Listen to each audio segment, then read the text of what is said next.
What's going on, everybody? Welcome back to the Mid-Level Media channel. This is your hub for everything physical media and entertainment. And guys, we are here today to talk about maybe one of the most important films of the 80s. Definitely one of the most important films to me. And that is The Breakfast Club on 4K for the very first time from the Criterion Collection. This one came out a couple of weeks ago. But if you guys watch my Criterion Barnes & Noble sale trip I posted a couple of days ago, maybe a week ago, I don't know when I'm going to post this video, then you'll know I grabbed this. And you'll know in that video I said I was going to review this. I was going back and forth. I was like, are people really interested in a 4K review of The Breakfast Club? Then I watched it. Then I kind of compared it to the Blu-ray in the Criterion release, which I want to talk about in this video as well. Then I compared it to the past Universal Blu-ray, and I'm like, well, I've got some things to say. And at the end of the day, this really is like one of my all-time favorite movies. I've been watching this movie since I was like 12 or 13. Watched the movie for the first time at a very good age, I feel like, to watch and experience The Breakfast Club. I actually watched it before I think I was in high school. And I've just always loved this movie. And it's a movie that does age with you, I feel like. It's a very interesting film. It's a great movie. And also, I have reviewed, I think this is my 5th John Hughes review. I've reviewed Ferris Bueller's Day Off. I reviewed Planes, Trains, and Automobiles, which is probably the most controversial John Hughes 4K. I've also reviewed Weird Science, which is maybe one of my personal most controversial 4K reviews because I did not like that 4K. Got quite a bit of pushback for that, the Arrow Video version. Then Ferris Bueller and Uncle Buck, I reviewed both of those as well. Those are great 4Ks. Those are great 4Ks. The other two I mentioned, not so great. Where does this one land? That's what we're going to talk about. Where does this one land in the John Hughes 4K filmography? But anyway, guys, I'm rambling already. So I really just want to, with this video, of course, talk about the release, but just dive into like Criterion and their 4K upgrades and like, is it worth it? Because I've said numerous times on this channel, when I get a Criterion Blu-ray and they announce a 4K, I very rarely will upgrade because oftentimes their Blu-rays look fantastic. And it's like, I just don't really see the value in a lot of the releases to upgrade those to 4K. There are some that I will do that for. But you know, they don't really offer a lot of other incentives for the upgrade. There's not new special features. The packaging is exactly the same. So when you're just basing it on the picture quality alone, and the picture quality for the Blu-ray is still really awesome, and then you're upgrading to 4K, it's like, well, how much better can it be? And I know that there's some people out there, it's like, well, Ken, I think that way about just a regular bare bones Blu-ray, upgrading that to a boutique label. Again, I get that. If you don't care about features, if you don't care about packaging, 100%. I get that. All right, let me talk about the movie just for a second because I just got done watching it. Every time I watch this movie, it really just shocks me. I've seen this film probably 50 to 60 times. I've seen it so many times. I know the movie by heart. I know it beat for beat. It kind of takes me aback every time I watch it. There's certain points in the film that I get very emotional and I get teary-eyed and I don't know exactly why. At this point, it just seems so played out. It's like, I know it, like I shouldn't be so affected by it. And yet I am every time. And I really think it's because the performances are so good. The chemistry between the 5 of them is just off the charts.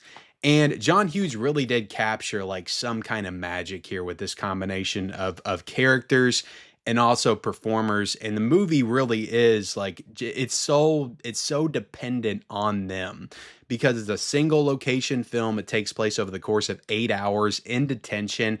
Like, you think about that premise, you're like, just 5 kids sitting in detention for 8 hours. That's the movie. It's like, oh God, that sounds terribly boring and uninteresting.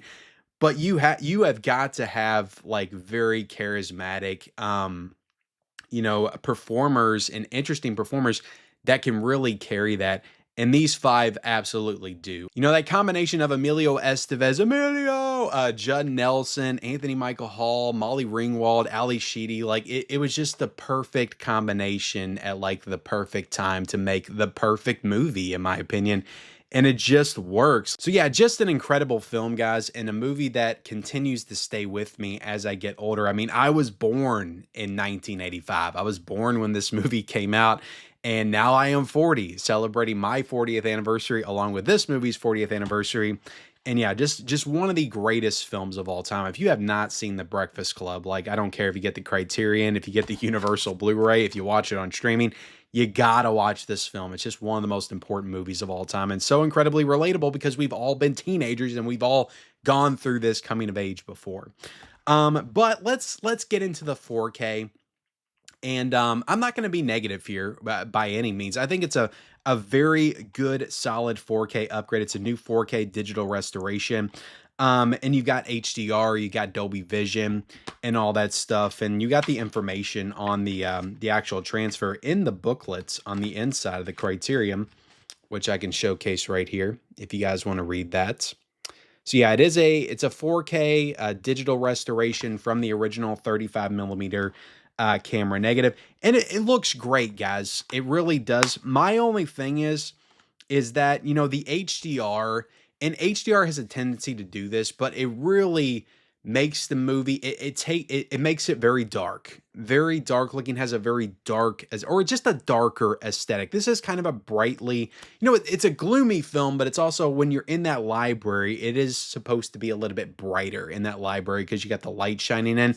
The 4K makes it feel just a little bit darker and a little bit more gloomy. And maybe that adds to the effectiveness of the movie. Also, when it comes to the HDR and the Dolby Vision, I don't really feel like that did a lot to enhance the colors, to enhance the skin tones, to enhance anything really, other than just making it feel a little bit darker, a little bit more gloomy.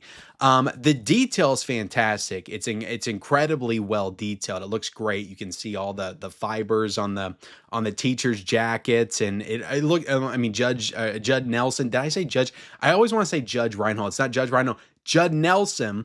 You know, the stuff on his trench coat jacket, all that stuff looks great. The costumes, everything, the outfits the kids are wearing, the actual like library itself, the school setting, all that stuff looks great. It's incredibly detailed. My only issue is I popped the Blu-ray in, and it's the Criterion Blu-ray that came out, I think, back in 2017 or 2018. It was around that time that the Criterion Blu-ray came out from Criterion, obviously.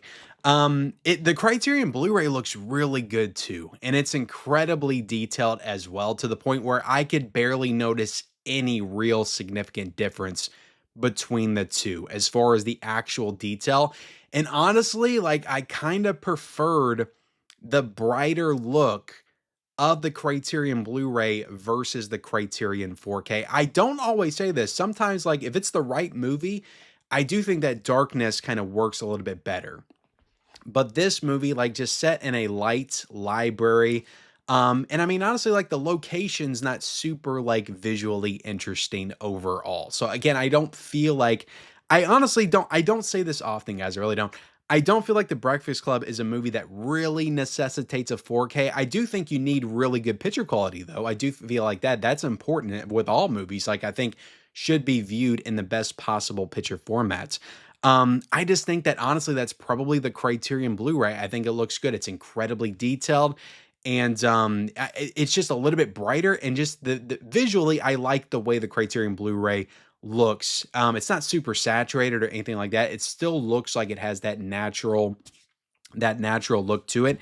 And I would have to go back, because the good thing is, I never bought the Criterion Blu-ray. I held out because I knew Criterion or somebody would do this on 4K. So I held out to get this. So I'm not double dipping. I preferred the Criterion Blu-ray. Just the 4K still looks good. It still looks really good, and it probably is a little bit more detailed.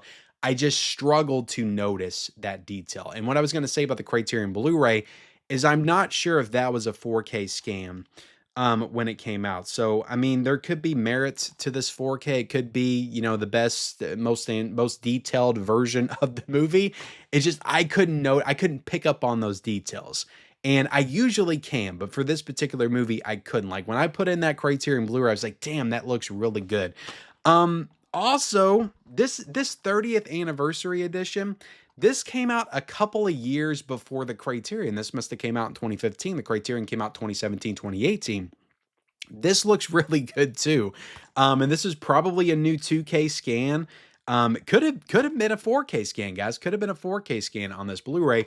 but this looked awesome. Like, it looked really good too. I do think that I like the look of the Criterion Blu-ray. I thought it looked a little bit more, I don't know, just a little bit more detailed, a little bit more colorful, a little bit brighter. It just looked a little bit better on the Criterion Blu-ray versus this, but this is still really detailed and it still looks really great as well. So if you've got this, and I think I got this from Groove back in the day for like $6, or maybe Amazon back in the day for like 10. I can't remember when I got The Breakfast Club on Blu-ray. I mean, I've been watching this movie since VHS, guys. I've owned it on DVD as well. I've watched this movie the majority of the time on VHS. So either way, like, I'm watching this movie and like I've never watched it before, just watching it on Blu-ray, watching it on 4K, watching it on Criterion Blu-ray. Like, it's gonna look better to me than when I was watching on VHS when I was a kid, because I can still remember how this movie looked on VHS, and I've probably seen it on streaming cable multiple times since then as well. But this looks really good too. I just think that it's important for me to tell you guys this going in, because I do get criticized sometimes that I'm like, oh, the 4K is just so much better than Blu-ray, and that's not always the case. It's not the case here with this particular edition. At least to me, the 4K does make it darker, and maybe you could say it makes it look a little bit more natural, a little bit more how it was originally intended to look when it came out, or maybe more what it was like watching it in the theaters back in the day. You can probably say that. But for my money, if I'm recommending an upgrade, like, it really has to be a substantial upgrade. And if you've already got this, especially if you've already got the Criterion Blu-ray, there's really no reason to upgrade this on picture quality alone. And we can go into the sound here. Apparently they did some additional work to the sound, but I don't know if they have the information in here, but they probably did that with the Criterion Blu-ray. They're just re-adding it here. But it does say the original monaural soundtrack was remastered from the 35mm magnetic DMI track. So that might have already happened with the Criterion Blu-ray. So I don't think that they did anything new with the audio here. The audio sounds great. You know, the movie certainly has one of the best soundtracks of all time, or at least one of the best songs tied to a movie with the Simple Minds' Don't You Forget About Me. It's one of the most iconic, like, movie songs of all time. It's certainly of the 80s for sure. All that stuff sounds great with the sound. Diving into the special features, there's a lot of good features here. There's a new interview with Ali Sheedy and Molly Ringwald that's about 20 minutes long. There's also a little like visual essay with Judd Nelson, kind of reading some notes from John Hughes, which is pretty cool. Then what I thought was pretty cool, there was like a Today Show interview with all 5 of the actors over the span of like 2 separate days. That was a really good new feature here as well. And there's all kinds of like past, stuff that they pulled to put on this Criterion release for the first time. And then there's all the stuff that was on this Blu-ray right here, and probably past releases as well, DVDs and stuff. So a lot of archival stuff, a lot of new stuff that they dug up from the past, and then a couple of brand new features for this Criterion release. So really great features. Again, the only problem is that they're not new to this 4K. They were new to the Blu-ray that came out 5 or 6 years ago. So nothing new here. If you've already got that Criterion Blu-ray, then you're getting all the same features that you had before with this edition. Now, getting into the unboxing, you got the cover, which is the exact same cover as before. You got the back, which does say 4K on the back, guys. Be careful when you're out in Barnes & Noble looking for the 4K of The Breakfast Club. Just know there is a Blu-ray, there's a 4K. Now, they have a sticker, but if you're not paying attention, you could grab the Blu-ray. Definitely look on the back and make sure that it says that 4K right there. And also, because it is the Criterion sale month right now, you can get the 4K for $25. You can also get the Blu-ray for $20 as well. So on the inside, you got booklets, which is pretty cool. I like the aesthetic of this. And you got some cool disc art as well. I like the desk with all the drawings on it, the lockers, all that stuff's pretty cool. And you got the image of the 5 back there as well. So yeah, guys, overall, I love The Breakfast Club. I'm glad I finally got this Criterion edition, and I'm glad I got the 4K. But if you've already got this movie on Blu-ray from the Criterion Collection, this is a really hard recommendation for you to go spend $25 just for the upgrade to 4K and nothing else. And I just don't think it's that substantial of an upgrade. It's also kind of like, if you don't care about features, if you don't care about Criterion packaging, any of that stuff, it's really kind of hard for me to recommend over this Blu-ray. as well. So yeah, just it's not the worst John Hughes 4K though. I think it's an okay 4K. I'm not saying it's bad. It's just hard for me to recommend if you've already got that Criterion edition. I would say as far as John Hughes 4Ks, if I was going, the best I think is Ferris Bueller. I think number 2 would be Uncle Buck. I think The Breakfast Club would be 3, then Weird Science, then Planes, Trains, and Automobiles. Actually, personally, I'd probably say Planes, Trains, and Automobiles, and then Weird Science. So this one's right in the middle of John Hughes 4Ks. I think it's good. I just don't think it's 100% worth the upgrade if you've already got that Criterion Blu-ray. But that's just my thoughts, guys. Let me know your thoughts in the comment section below. Let me know if you're going to get this. I'll link it down below if you're interested. Like, comment, subscribe, turn on those bell notifications for all future videos, and follow me on all my social media accounts. Those links are down below in the description, and we'll see you next time.